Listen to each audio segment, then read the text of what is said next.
So mga tol, malungkot na balita po para sa ating mga Pinoy boxing fans sapagkat sa katatapos lang po kanina ng laban ng kababayan natin na si Pinoy former world title challenger Aston Palicti sa Florida, USA Pro Box TV event. Tinalo po siya ng unbeaten prospect Japanese na si Katsuma Akitsugi sa pamamagitan ng knockout sa round 6. Sa unang round pa lang mga tol, nagpatama na ng mga volume na suntok ang Hapon. Hindi po makasabay ang Pinoy sa dami na binibitawang suntok ng Hapon hanggang round 3. Pero pagpasok po ng round 4 mga tol, nakabawi si Palicti. Nagbato siya ng mga power punches at sumabay sa Hapon. Napilasan pa nga niya yung Hapon mga tol.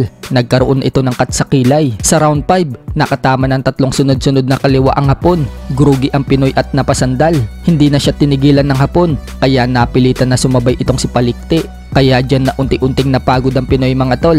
At pagpasok ng round 6, doon na tuluyang bumigay ang Pinoy nang masaktan ito sa mga body shot ng Hapon. Bumaba po ang depensa ni Palicti mga tol para makabar niya ang katawan niya. Pero sa taas naman po bumira ang Hapon. Doon na tuluyang bumagsak ang Pinoy nang tamaan ito ng isang right hook.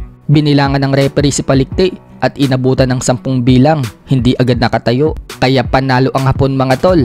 Bayan knockout sa round 6. Umabante na ngayon ang record ni Katsuma Akitsugi sa 12-0 with 3 knockouts. Habang bumagsak na po ang record ng Pinoy sa 28 wins, 7 losses and 1 draw with 23 knockouts. Sa kabilang banda naman mga tol, matapos po nating maibalita na nag-live ang kapatid at head coach ni Cuadro Alas na si Jason Casimero at pinagbabanatan ang Team Martin, kung saan sinabi po ni Jason Casimero mga tol na pang-amateur lang umano ang galawan ni Carl-James Martin. Wala daw kasi itong plano sa laban niya kay Tostado. Parang inutusan lang daw ito na sumuntok ng sumuntok at sumugod ng sumugod. At sabihin din ni Jason mga tol na nag-trending pa daw yung pangko-call out ni Carl-James Martin sa utol niya kaysa daw sa naging laban ni Martin kay Tostado na ginanap lang daw yung laban sa boxing gym. So dahil sa mga banat ni Jason Casimero mga tol, gumanti din itong kapatid at assistant coach ni Carl-James Martin na si Japit Martin dito kay Jason Casimero.